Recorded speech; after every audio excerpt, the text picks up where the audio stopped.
Masmorra, les donjons d'Arcadia, un jeu de dés et d'exploration de donjons. Alors, ça prend part dans l'univers d'Arcadia, hein, comme c'est indiqué sur le nom. On retrouve le même univers un petit peu cartoon, un petit peu manguesque au niveau du design. C'est un jeu auquel on va pouvoir jouer à partir de 14 ans, comme la plupart des jeux qui sont édités chez Edge. Pour 1 à 5, ça c'est très intéressant, c'est-à-dire qu'on va pouvoir y jouer tout seul, pour des parties de 60 à 90 minutes. Bon, c'est pas des petites parties, hein. On se rend compte là à l'arrière qu'on va avoir beaucoup de matériel, notamment des pions, notamment des fiches personnages, des tuiles, des dés et des petites figurines en plastique. Et là on voit qu'il y a une palanquée de dés. On va aller voir l'intérieur tout de suite. Une petite pub pour Arcadia Quest, hein, puisque c'est le monde d'origine dans lequel va prendre part Masmorra. Le livret de règles. Alors le livret de règles, si c'est comme... Voilà, on retrouve le matériel, on retrouve toutes les phases de jeu qui vont être illustrées et bien expliquées. Beaucoup de pages. A priori, ça va pas être un jeu facile. Après, on retrouve les différents personnages et les explications. Il y a toujours un petit ton humoristique là-dedans, donc c'est plutôt pas mal.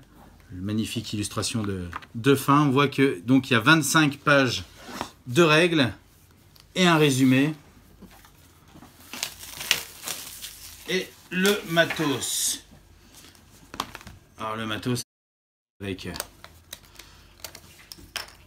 des personnages, des salles de donjons, voilà, des empreintes de pas, des pièces d'or, des salles de donjons encore. Il y a beaucoup de salles de donjons, hein, puisque tout le reste ça va être du donjon sauf des tuiles personnages. Donc tout ça c'est des salles. On voit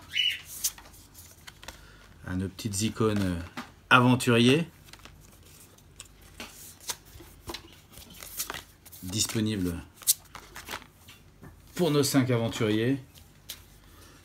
On a la même chose pour les monstres, du monstre mineur, du monstre majeur. Toutes les explications, ça fait beaucoup de matériel. Ça ne finit pas là, puisque à l'intérieur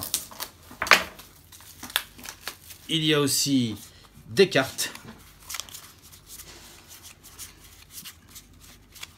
Plein de cartes, hein.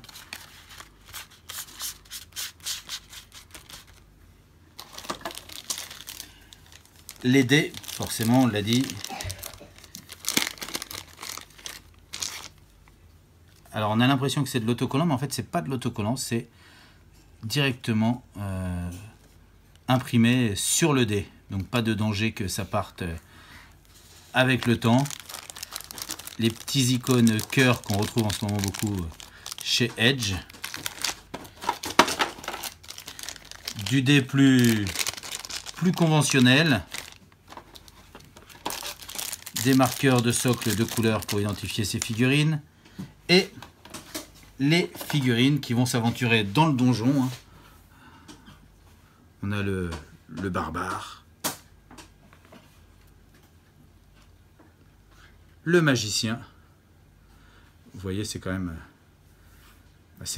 très beau, hein. Ils sont finement gravés. Le barbare un petit peu plus funky. Ça, c'est quand même un vrai plaisir à peindre. Un magicien, il tient un livre de sorts et un marteau. Ça doit être un mage de guerre. Et là, on a plus le personnage typé un petit peu ninja, un ninja, voleur, fouineur. 5 personnages dans la boîte de base, mais on voit qu'il y a quand même beaucoup de matos. Donc, autant dans l'émission, on avait déjà parlé d'Arcadia. Cette fois-ci, ça sera Masmorra, les donjons du monde d'Arcadia. Pour savoir comment on joue à Masmorra, pour ça, il va falloir écouter l'émission.